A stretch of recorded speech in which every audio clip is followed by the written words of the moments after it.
I know you worked extremely hard today. I think I have seen you already 3 or 4 times, and I know we have had so many sessions. Well, I could say the same for you, Mr. President. We've been together most of the day, Yeah. and I'm very happy that we had this opportunity to have at least a chat about some of the issues of the day. And congratulations on your elections. How many months have you been in office now? I took office, inauguration was the 1st of July. Yeah. So more or less 6 months. 7 months now. How has it been? As expected, or better or worse? Well, pretty much as expected. I have the advantage of having spent years watching my father being president. So I had a very good idea of what it entailed. Now, of course, it's different from a son watching his dad doing his job as you yourself doing that job. So it's like I'm in the same setting, but playing a different role. But at least I know I know what needs to be done, and I have a fair idea how it used to be done anyway, and so I have models that I can follow, templates that I can follow. But in your father's time, there was no social media. No social media. Yes, that's actually in politics, I think, all around the world, not only in the Philippines. That suddenly social media has become such an enormous force, not only in politics, but in all other walks of life. So, yes, that is the new feature. I think maybe we could say that the world is more complex and confrontational now than back when your father was president, and more complex in the region? Yes, because it was simpler then. For example, when you talk about foreign policy for a country like the Philippines, you choose. You were with the Americans or you were with the Soviet Union. That was still the Cold War. We were still in the midst of the Cold War. And so, yes, it was simpler then. But it's that kind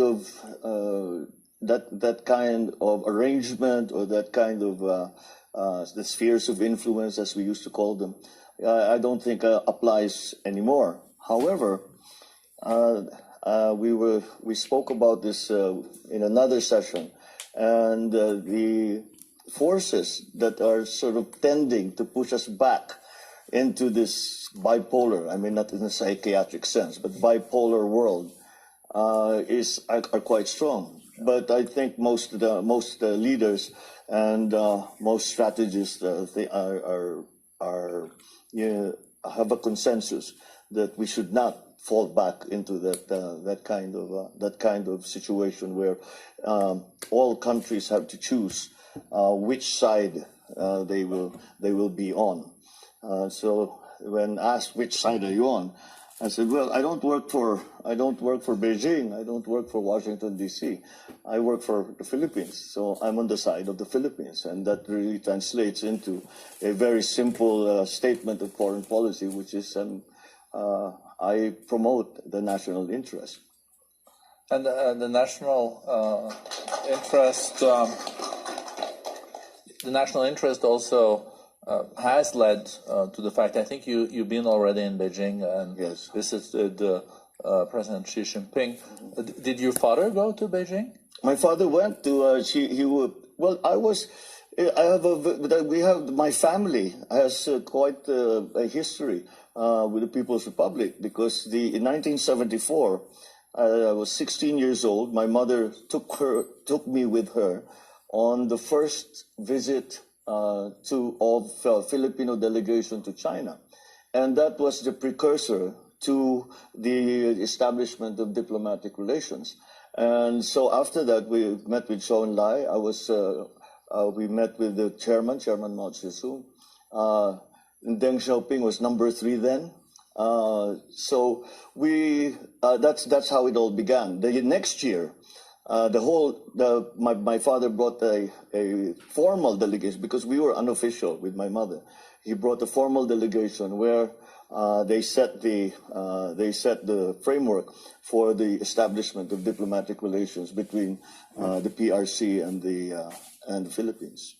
I guess a very different China you visited now than you visited in the 1970s. Completely, and it's just absolutely remarkable what we saw in China in 1974, and what we saw, because after that there were many visits subsequent to the signing, especially of the diplomatic relations, but the rapid growth and modernization of China is just remarkable. I think everyone here is perfectly familiar with how that happened. But still, when you think of the time that it took them, for example, a place like Xiamen, when we first went to Xiamen, there's a little village.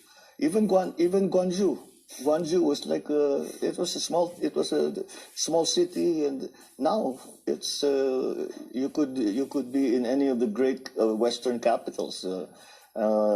In terms of sophistication, in terms of development, in terms of wealth. It has been absolutely remarkable to watch.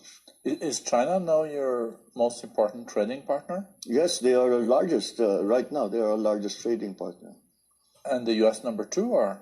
The U.S., I think, is number 3 now, if I'm not mistaken.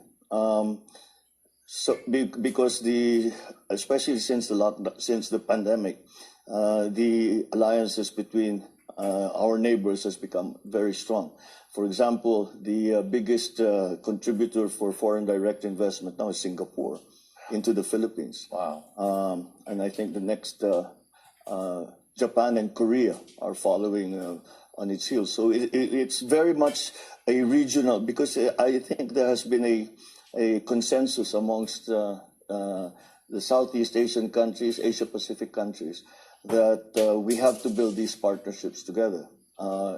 And the idea was really that because we need to encourage trade and to have these partnerships, because we are coming into an uncertain world with the post-pandemic global economy, and so those partnerships are strong. So we have been very active in ASEAN, APEC, to promote those partnerships, and that's why I think the balance in terms of trade and in terms of assistance has changed over the years. I was quite surprised to hear that Singapore was number 1 on the FDI side, and you said second Japan and then Korea? I think that's where we are now, but I think it's going to move. But I expected maybe China among the 3, but maybe many Chinese companies invest through Singapore. Yes, well, they invest everywhere. I mean, you know, before the pandemic, the economic activity of China in other places, because they were with the rapid growth that they had planned for themselves, the demand for resources, mineral resources, all kinds of different resources that they cannot produce as quickly as they needed. So they've gone to other areas for their supply. So it's been the same thing with the Philippines. Especially at that period a few years back, where China was growing at 10% every year, 10 to 12%. In fact, there were years that they were saying that they were posting 12% growth. And that was the time that China was really hungry for all the different resources, energy, for example, building materials, for example, minerals, for example. All of this was in high demand by the Chinese economy. But it's incredible that I think now Philippines is the fastest growing of the ASEAN countries. I think in ASEAN, I think we're still the fastest growing. Yeah, around 7-8%. But since China is also such an important market for you, how do you explain that when China now has been growing a bit slower, that you have maintained or created such an impressive growth? Because that's not the situation in the rest of the world, because the growth has been going down. Well, it's a deliberate effort on our part. Because when we look at the alarming numbers such as debt to GDP ratios in the Philippines, although I always say we are doing better than our neighbors. The numbers is 62%. It is now. It's still very high for us. So the strategy is to have high growth rates and to pull us out of that situation. And so we've done everything. First of all, after the pandemic, or after as we came on, as the pandemic has begun to subside, the main concern were jobs. And that was one of the areas. And we concentrated on the MSMEs, the micro, medium to medium scale enterprises, micro, small, medium scale enterprises, because that comprises such a large part of our economy. And it's the same in most ASEAN countries. And I think that's where the growth is coming from. So we were always very worried that of the talk that we were hearing on the forecasts on the international on the economies of different countries. And we kept hearing, especially later last year, we kept hearing about a recession that would be coming. So we kept looking very closely at our unemployment rate, which is now running at 4.2%, and this is coming down. And in fact, our unemployment rate now is lower than it was before the pandemic. So we estimate that we have created about 2 million jobs since then. So as long as in my theory, my belief, and I think I'm right in that, is that as long as the unemployment rate stays low, then the recessionary forces are something that we can resist. And so that's why I think that gives a good foundation for growth. But what are the key growth areas? Well, we have. Let me talk about the areas that did well during the lockdowns, the strict lockdowns in the pandemic, the past 2 years. One of the businesses that was business processing, the BPOs, that kept going simply because of the nature of the technology. People could work from home. The other area that has been very active and continues to grow is mining. That side of that part of the economy. We have been a traditional exporter, manufacturer and exporter of semiconductor products, of chips, and that continues to be an important factor. But the Philippines also has a very specific advantage in that we have approximately 10 million, maybe more, overseas workers that are working all over the world and who remit to their families, who remit money to their families. And that has been, in the times of real difficulty for the economy, that has really been a buffer for us. The remittances now comprise about 9% already of what the government is using to fuel this growth. You also have 7 decades long agreement with the U.S. on security. Is that something that you want to keep? Oh, it's probably, I would say, not even more than 7 decades. It's been over a century in different guises. So that has evolved in very many ways. I mean, we started off as a Commonwealth of the United States earlier in the 20th century, and then further on, we gained liberation after the war, after the Second World War, 1945. And so, but the connection between the Philippines and the United States has remained strong, and we are their only treaty partner in Asia, and so that has grown stronger and stronger. But it has to. I always say that the only way for it to remain strong and to remain relevant is to evolve that relationship. So it can no longer be simply what it was before, and the Philippines has changed, the United States has changed, the world has changed, and now we are living within the context of all of these other forces that are coming out especially around the region, around South China Sea. So again, to be able to respond properly, we have to evolve these relationships. And I have to say that it continues to go. We are progressing along that evolution very well, and we are able to continue not only in terms of trade and in terms of diplomatic relationship. But beyond that, we have security arrangements with the United States, and that has come to the forefront. Whereas perhaps we were a bit on the back burner for a little while, that has again come to the forefront because of the increased tensions in our part of the world. Yeah, and you mentioned the South China Sea. Is that something that keeps you up at night? The South China Sea situation, yes. Is that something that keeps you up at night? Keeps you up at night, keeps you up in the day, keeps you up most of the time. It's something. It's very dynamic. It's constantly in flux. So you have to pay attention to it and to make sure that you are at least aware of the present situation, so that you are able to respond properly. So it's well, we in terms of, let's say, cross-strait tensions, we're at the very front line. We are at the very front line, and so whenever these tensions increase, when the ships come out, the Chinese send their Coast Guard vessels, the Americans answer.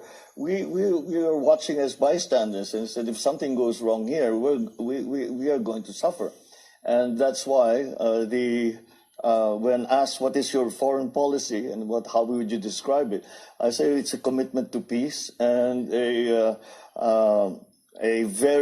hewing very, very close and guided very, very closely by our national interests, as I mentioned before. Well, if I may, did the South China Sea complex come up in your conversations in Beijing with the President Xi Jinping? There is no way to avoid it. There is no way to avoid it. We describe it in I suppose in diplomatic language as one part of our relationship, but it is an important and unavoidable issue that we have to ventilate, and we cannot sort of sweep it under the rug and pretend it's not happening, because there are effects not only in the diplomatic sense, not only in the security sense, but even in the livelihood of our citizens. So it is unavoidable to speak about that, and I would not be doing my job if I did not bring up these issues with President Xi when I had the opportunity. And what is your main concern related to this? Is that these islands, or is it your fishing vessels, or is it the principles for what defines what is Filipino territory and what is Chinese territory?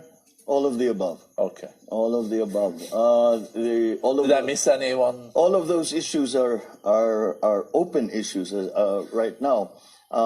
So in terms of the territorial, let's say that we have no conflicting claims with China. What we have is China making claims on our territory, and that is how we approach the problem that we find, because we've established our baselines. They were the baselines as was drawn out was given to the UN, and UNCLOS has accredited those baselines as the baselines of the Philippines, and we lived with them for many years without a problem. And suddenly things have changed. So I suppose China has some strategic concerns that have caused them to do this. So it is, again, we are always, if you have been listening to the ASEAN pronouncements, it is always the rule of law. It is always UNCLOS that we talk about, because it's not only the Philippines who has these issues with China. Amongst the ASEAN members, And so that is the approach. I mean, some people say even within the Philippines that we should do more. And I said, what do you want to do? Go to war? Nobody wants to go to war. We don't. China doesn't. The United States doesn't. So, but just having the tensions increase in the region already has an effect on trade, on all of the exchanges that we have within ASEAN, within the region, with China, with the United States, and now with the agrupations that are being formed with Australia, with Japan, with South Korea. Once again, these are the elements that now have made the situation there very, very dynamic, very, very complex, and we are hoping to simplify them as much as possible if we can. But they are not simple problems, and because of that, there are no simple solutions. And there are players that come in from everywhere, from Europe, the United States. So that is what we have to deal with in the region. However, there is also a unanimity of the belief amongst the leaders in ASEAN that we must be committed to the idea we call it Asian centrality, but it essentially boils down to the idea that the future of the region must be decided by the region. It cannot be decided by outside forces, by outside powers. And I think that has been a good guide for the foreign policy and our dealings with the superpowers.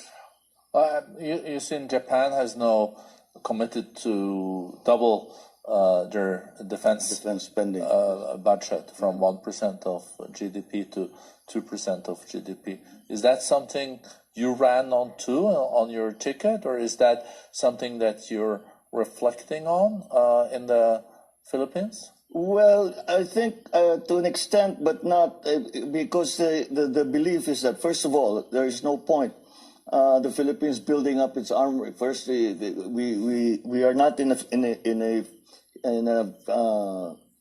economic situation that we are able to build up to the levels that the Americans have, to the levels that the Chinese have. And more importantly, perhaps, is our abiding belief that the solutions are not going to be military. And if they are going to be military, then they are not solutions, because it will end badly. If it goes that way, it will end badly for everyone involved, and even those who are not involved. And when I say that, I'm thinking of the war in Ukraine. We were quite, I think all of us were quite surprised, especially us in the Philippines, to think that a war in Eastern Europe would affect agriculture in the Philippines. And I guess it just goes to show how well connected that is. But like I say, if a similar situation would arise in the region, then it would be, actually, I would say it would be disastrous for the rest of the world as well. Not only for the region, but for the rest of the world. No, and as you said, Mr. President, the way you see it is territorial claim on your territory that has been agreed on. So was there any understanding for that perspective when you were in Beijing? Well, when I spoke to President Xi, I prefaced our discussion by saying we are not going to decide here today the issues that are between the Philippines and China in terms of territoriality. And so I chose to raise issues that have a good possibility of actually being resolved. And these are the incidents that have been happening in the South China Sea between our Coast Guard, between the Chinese Coast Guard, between our fishing boats, and of course, every so often the American vessels, the American Navy that comes in when they feel that they have to project a presence in the area. So that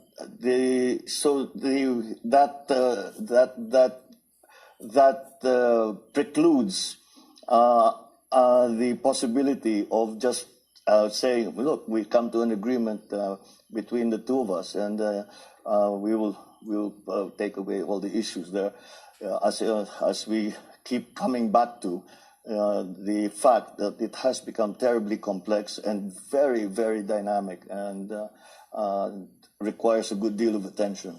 Mr. President, coming back to the economic potential of the Philippines, as you said, you have a young population. You also saw during the lockdowns that there were possibilities to work from home. People are tech savvy. If you look at, for example, like South Korea and other nations in the region, they've leapfrogged from a certain point. Do you see a possibility now in the years to come that the Philippines can really leapfrog and take the step into a situation where you could follow some of your most successful neighbors? Well, we sincerely hope so, and I think that is a distinct possibility, simply because we also hold a great deal of, we also recognize a great deal of potential in the new technologies in terms of course, in the economy. And the advantage that we have, that the new tech has, is that it is not like the traditional industries where you have to slowly build it up over the years. You come, you have a problem, you engage new technologies and bring it on, and you don't need to buy second-hand technology. You can buy the state-of-the-art immediately. So that's the leapfrog. Is you come from very old tech, and you go straight to the cutting edge of technology. So that, I think, that is also, I think, what South Korea was the first highly digitalized country in Asia, and followed by many of our other neighbors in ASEAN. It is a central tenet of the development strategy of ASEAN and of all the member countries in ASEAN. What do you think are the main obstacles today that you will look at? Is it infrastructure? Is it quality of education? Is it R&D? Is it red tape? Is it taxes? Is it fiscal stability, or all about?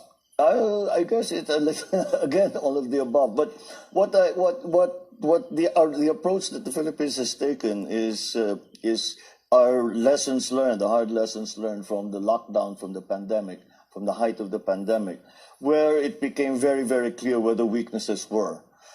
In terms, for example, we talked about agriculture, in terms of agricultural production, in terms of distribution, in terms of supply and pricing as well. The areas in infrastructure, I think we have made the commitment, and I'm confident that with that commitment, and we follow through on that commitment, that our infrastructure development will proceed apace, and that is something that we have control over, simply because these are government projects, and we are again promoting PPPs even in the especially in the infrastructure projects, because these are big ticket programs. So that is one area. The other ones, in my view, are the for example, are the systems and that we have in place, and the bureaucracy has a part to play in this, because the bureaucracy has been formed to respond to a different kind of economy and a different kind of global economy as well. So the structural changes in the bureaucracy, for example, they're quite painful changes as well. Have to be made, and that is part of it. Digitalization is going to play a large part in that process. So again, but on the plus side, when I am asked why are you so optimistic about the future, and I always say, when what we have been given is that people say we have to recover. We got into this debt hole and we have to dig ourselves out of it. I don't really see it the same way. What I see is that we are reforming, reshaping the global economy, and that gives us an opportunity. It's not a clean sheet of paper, but maybe half clean sheet of paper where we can still design and draw, put down our ideas for what the global economy should look like. So, and the reason that I'm very, very optimistic and very confident of the future. In fact, we have a sort of bet going with Madame Georgina of the IMF. Okay. In terms of they predict a growth rate of 5% for the Philippines, and we said, well, our projection is 6.5%, and we're still hoping that we will be able to grow beyond that. And the reason that I'm so confident about that is because we have this workforce. We have a very, very good workforce in the Philippines. We have the youngest workforce in Asia. You might be surprised to learn that the average age of the Filipino worker is 23.5 years old. So that is a huge demographic dividend. But demographic dividend is not paid out just as a matter of course. You have to develop. You have to develop now. But some of the concepts that we keep hearing about is upskilling and reskilling, and that's we have concentrated on. But again, the raw material in terms of our workforce is very, very advantageous. Our workforce is well trained. Our workforce is sophisticated, very and English speaking. Quite in terms of technology, I would say that we are on equal footing as any other country. So that is where my confidence comes from, and that is the confidence that I hope to exude sufficiently to bring that confidence also to all of you and all of our potential partners in the world. No, thank you. It's been a fascinating discussion. I guess just to round off, how many years is it since your father left office? 34, in 1986.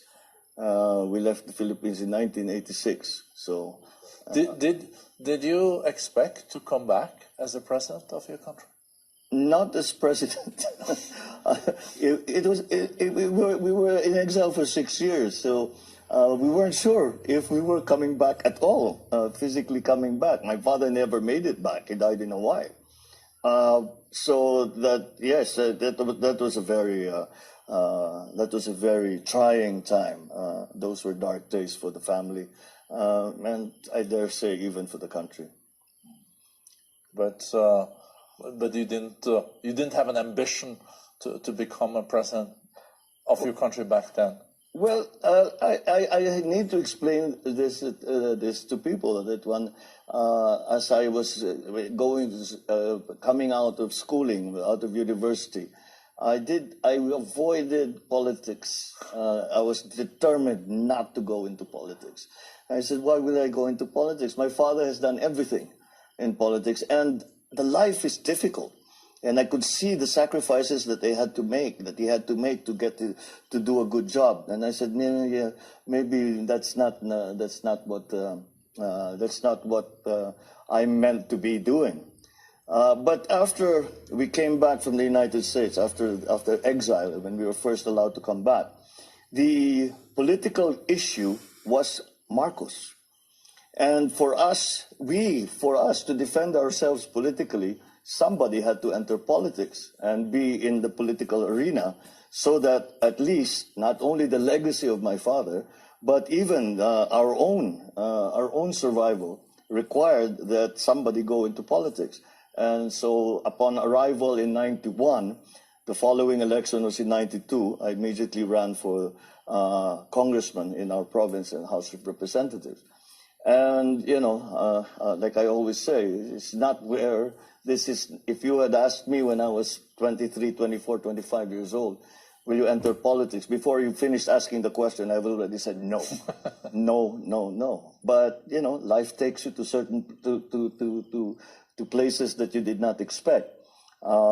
And so once I was entrenched in the political arena, I said, well, if you're going to do this, you better do it well. You better be president. Well, every lieutenant wants to be a general, right? Every clerk wants to be the CEO. So I'm saying, if I'm going to be in politics, let's do the best we can and take it as far as we can take it. So we just never stop. But you know, this is your career now. So work hard at it and do it well. Do it as the best that you can. And I was blessed that the Filipino voting population, the voters, Filipino voters, agreed with the message that we put out during the campaign and returned a very strong mandate for the presidency. No, congratulations on that, and also thank you for sharing this with us here today, and thank you for coming to Davos. Thank you, Mr. President. Thank you, Mr. President. Thank you very much.